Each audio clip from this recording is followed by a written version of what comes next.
मेरे प्यारे सिस्टर, आज के इस वीडियो के माध्यम से आपका भाई चंदन एक बार पुनः आप लोगों के बीच प्रेजेंट हो चुका है। मेरे प्यारे सिस्टर, जैसे कि सब लोगों को मालूम होगा, बिहार स्वास्थ्य विभाग के अंतर्गत एएनएम के 35,000 नई वैकेंसी आने की सूचना मिला है।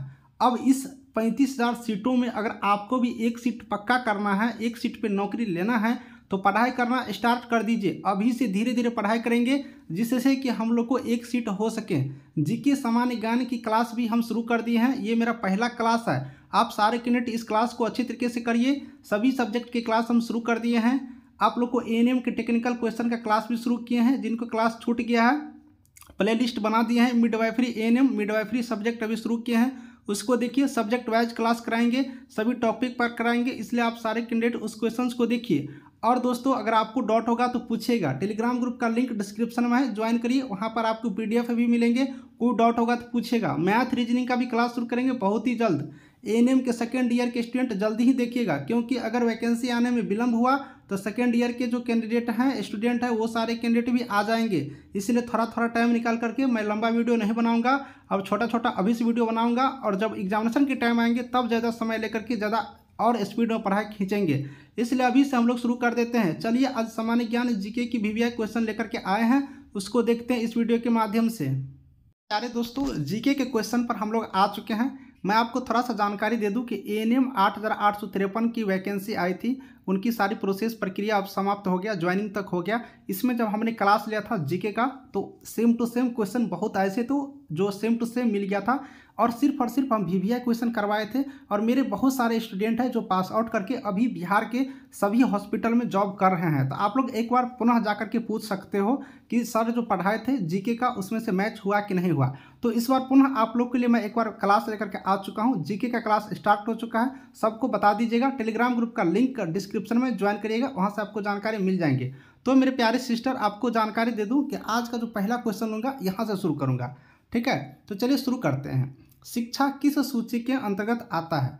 अब देखिए, सबसे पहले यहाँ पर सूची की बात किया गया, तो हम लोग सूची के बारे में जान लेते हैं। देखिए, सूची 3 प्रकार के होते हैं, 3 सूची है। एक है राज्य सूची, समवर्ती सूची और संघ सूची। तो 3 सूची हो गया, और इन्हीं 3 सूची के अंतर्गत सारे कुछ को रखा गया है। तो आज जो क्वेश्चन बना है, शिक्षा किस सूची के अंतर्गत आते हैं, तो शिक्षा यहाँ से जो बात करेंगे हम लोग, तो समवर्ती सूची के अंतर्गत आते हैं। तो यहाँ से ऑप्शन क्या हो गया? बी मेरा सही हो गया, शिक्षा समवर्ती सूची के अंतर्गत आते हैं। अब मेरा नेक्स्ट क्वेश्चन है यहाँ से देख लेंगे कि इंडियन हाउस कहाँ स्थित है। इंडियन हाउस कहाँ स्थित है? ऑप्शन है भारत में, चीन में, लंदन में, अमेरिका में। चलिए, आप लोग भी कमेंट करिएगा कि कहाँ लंदन हाउस स्थित है, सॉरी इंडियन हाउस स्थित है। तो इंडियन हाउस की बात करिएगा तो इंडियन हाउस लंदन में स्थित है। ऑप्शन यहाँ से सी क्या हो गया? राइट आंसर हो गया, ठीक है। तो इंडियन हाउस कहाँ स्थित है? लंदन में। चलिए नेक्स्ट क्वेश्चन कर लेते हैं। लाफिंग गैस का रासायनिक सूत्र क्या है? अब ये साइंस की क्वेश्चन है, तो साइंस के क्वेश्चन है तो लगभग सबको याद होंगे। लाफिंग गैस का रासायनिक सूत्र क्या है? H2N, N2O, N3O, H2N। चलिए बताइए, यहाँ पर लाफिंग गैस का रासायनिक सूत्र क्या है? तो लाफिंग गैस का रासायनिक सूत्र सबको लगभग याद होगा, N2O होता है नाइट्रस ऑक्साइड, ठीक है ना। तो ऑप्शन नंबर बी यहाँ से क्या हो गया? Right answer, N2O nitrous oxide laughing gas का रासायनिक सूत्र होता है। चलिए नेक्स्ट क्वेश्चन हम लोग कर लेते हैं। नेक्स्ट क्वेश्चन मेरा इस तरह से है, मुद्राक्षस का लेखक कौन है? मुद्राक्षस का लेखक कौन है? ऑप्शन है विशाला दत्त, उसके बाद है महेश राणा, विशाखा दत्त और राकेश भाटिया। चलिए बताइए, यहाँ पर आप लोग को बताना है मुद्राक्षस का लेखक कौन है। तो मुद्राक्षस का लेखक की बात करेंगे तो विशाखा दत्त है, ऑप्शन नंबर सी। यहाँ पर देखिए, एक बात आपको समझना होगा कि विशाल दत्त है और यहाँ पर विशाखा दत्त है, तो दोनों अंतर है, इसलिए यहाँ पर विशाल दत्त नहीं होगा, इसका विशाखा दत्त होगा। तो मुद्राक्षस का लेखक कौन हो गया? Vishakha Datta, option number C यहाँ से याद रखेंगे। मुद्राक्षस का लेखक Vishakha Datta, option number C यहाँ से राइट आंसर। चलिए अगला क्वेश्चन कर लेते हैं। अगला क्वेश्चन मेरा इस तरह से, आप लोग देख लेंगे, रूसी क्रांति कब हुआ था? रूसी क्रांति कब हुआ था? तो ऑप्शन है 1952 में, 1917 में, 1963 में, 1987 में। रूसी क्रांति कब हुआ था, इसके बारे में बताना है। तो रूसी क्रांति की बात करेंगे हम लोग, तो रूसी क्रांति 1917 ईस्वी में हुआ था। कब हुआ था? 1917 में। ऑप्शन नंबर बी यहाँ से याद रखेंगे। रूसी क्रांति कब हुआ था? तो 1917 ईस्वी में। नेक्स्ट क्वेश्चन कर लेते हैं, मोनाजाइट किसका अयस्क है? अब देखिए, अयस्क पूछा जा रहा है। मोनाजाइट किसका अयस्क है? कैल्शियम का, लोहा का, एल्युमिनियम का या थोरियम का? चलिए बताइए मोनाजाइट किसका अयस्क है? तो मोनाजाइट का अगर बात करिएगा तो मोनाजाइट थोरियम का एक अयस्क है। किसका अयस्क है? थोरियम का। ऑप्शन नंबर डी यहाँ से याद रखेंगे। देखिए सबका अयस्क होते हैं, इसलिए ये थोरियम एलिमेंट का अयस्क मोनाजाइट है, इस तरह से याद रखेंगे।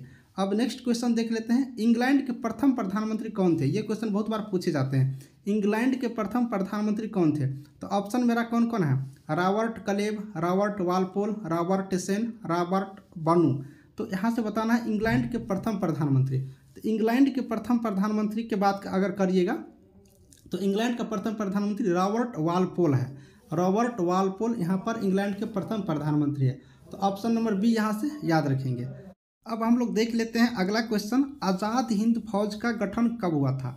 अब आज़ाद हिंद फौज के गठन की बात कर लेते हैं। ऑप्शन क्या क्या है? 1942, 1917, 1963 और 1987। तो आज़ाद हिंद फौज के गठन की बात करेंगे तो आज़ाद हिंद फौज का गठन 1942 ईस्वी में हुआ था। तो ऑप्शन नंबर ए यहाँ से याद रखेंगे, 1942 ईस्वी में आज़ाद हिंद फौज का गठन हुआ था। चलिए नेक्स्ट क्वेश्चन कर लेते हैं 138 का। अभी 138 नंबर पे है, लोदी वंश के अंतिम शासक कौन थे? यहाँ पर देखिए शासक लिखा हुआ है, शासक पढ़ना है। तो लोदी वंश का अंतिम शासक का बात यहाँ पर कर रहे हैं।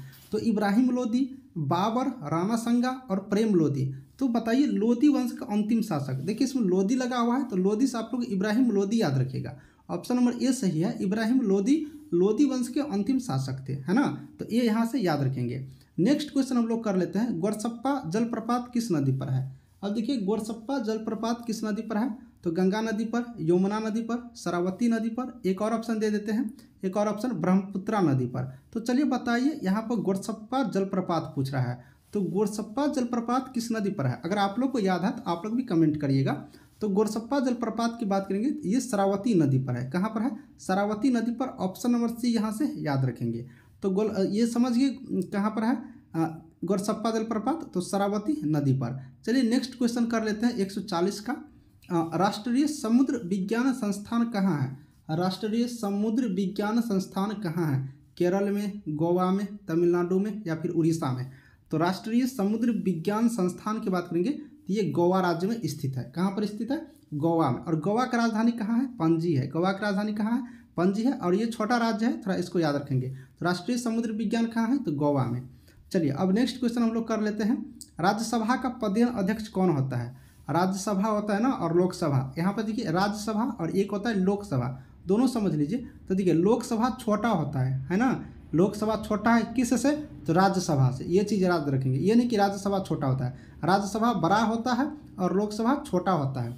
तो यहाँ से याद रखना है ये क्वेश्चन कि राज्यसभा का पदेन अध्यक्ष कौन होता है? राष्ट्रपति, उपराष्ट्रपति, प्रधानमंत्री या फिर राज्यपाल?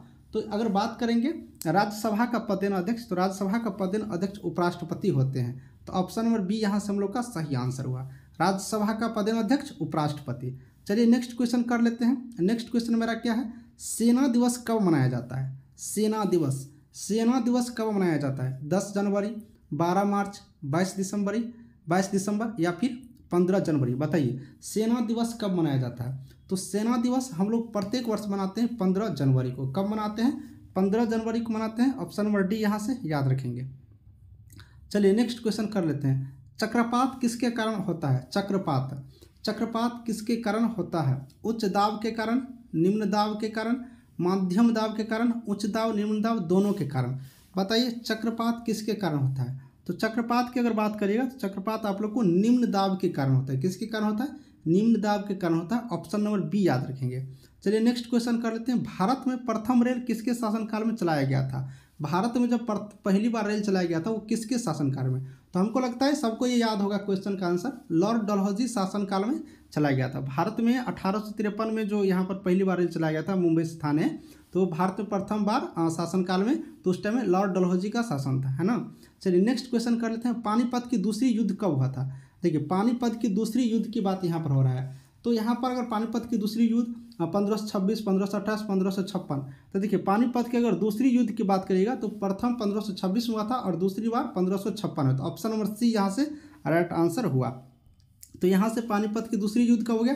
1556 ईस्वी में। ऑप्शन नंबर सी यहाँ से याद रखेंगे।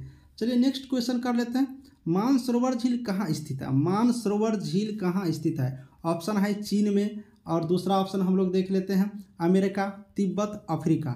तो यहाँ पर हम लोग बात कर रहे थे कि मानसरोवर झील का। तो मानसरोवर झील का अगर बात करिएगा तो ये तिब्बत में स्थित है। कहाँ पर स्थित है? तिब्बत में। ऑप्शन नंबर सी यहाँ से याद रखेंगे। विजयनगर किस नदी के तट पर है? विजयनगर किस नदी के तट पर? यमुना, गंगा, यमुना या फिर तुंगभद्रा। तो विजयनगर किस नदी के तट पर है? तो विजयनगर तुंगभद्रा नदी के तट पर है। देखिए यमुना और तुंगभद्रा अंदर है, अलग अलग है, अंतर है दोनों में। तो तुंगभद्रा नदी के तट पर ये नदी है, इस नदी के तट पर विजयनगर यहाँ पर स्थित है ना। चलिए नेक्स्ट क्वेश्चन कर लेते हैं। बहमनी राजाओं की राजधानी कहाँ है? बहमनी राजाओं की राजधानी कहाँ थी? तो बहमनी राजाओं की राजधानी पाटलिपुत्र, गुलबर्ग, मगध या फिर कानपुर। तो बहमनी राजाओं की राजधानी की अगर बात करेगा तो इसकी राजधानी गुलबर्ग थे। कहाँ पर थे? गुलबर्ग। ऑप्शन नंबर बी याद रखेंगे। बहमनी राजाओं की राजधानी कहाँ थी? गुलबर्ग। अब यहाँ पर है कि रेबीज नामक रोग किसके द्वारा उत्पन्न होता है? रेबीज नामक रोग विषाणु, जीवाणु, जलजनित रोग या इनमें से कोई नहीं। चलिए बताइए। तो रेबीज नामक रोग की अगर बात करेंगे तो रेबीज विषाणु के कारण उत्पन्न होते हैं। ऑप्शन नंबर ए यहाँ से याद रखेंगे। रेबीज जो होता है वो विषाणु के कारण ये रोग उत्पन्न होते हैं। एक और क्वेश्चन कर लेते हैं। मानव का सामान्य रक्तदाब कितना होता है? देखिए ये क्वेश्चन लगभग सबको याद होगा। मानव का सामान्य रक्तदाब कितना होता है? तो मानव का सामान्य रक्तदाब 120/80 mm होता है। कहते हो ना ब्लड प्रेशर, तो वही है 120/80। सामान्य रक्तदाब यहाँ पर 120/80 होते हैं, है ना, mm में। तो यहाँ से याद रखेंगे 120/80 mm सामान्य रक्तदाब होता है मानव का। तो मेरे प्यारे दोस्तों, आपको ये सारे क्वेश्चन समझ में आ गए होंगे जो अभी हमने करवाए हैं। 50 तक क्वेश्चन करवाए हैं, 131 से 150 तक, यानी कि टोटल 20 क्वेश्चन यहाँ पर हमने करवाए हैं। मेरे प्यारे जो सिस्टर यहाँ पर ब्रदर जो भी पढ़ाई कर रही हो, सबको मैं बता दूं एएनएम भी बिल्कुल रूप से मैं आप लोग को इस बार पास करवा कर छोड़ूंगा। पूरे बिहार में एएनएम छा दूंगा। आप लोग अच्छा से पढ़ाई करते रहिए। हर एक क्वेश्चन लाएंगे, एक एक सब्जेक्ट का लाएंगे। अभी बस शुरुआती दौर है, इसलिए मैं आपको अलग अलग नहीं कर पा रहा हूँ। ये जीके जीएस का क्लास है, आप लोग को सारे क्वेश्चन करवाएंगे। आज की इस वीडियो में इतना ही रहने देते हैं। अगर आपको वीडियो अच्छा लगा होगा तो चैनल को सब्सक्राइब करके अपने दोस्तों को शेयर करिए, जिससे कि ज़्यादा लोग जुड़ेंगे तो हमें पढ़ाने में भी अच्छा लगेगा। चलिए इस वीडियो को यहीं पर समाप्त करते हैं। Thank you.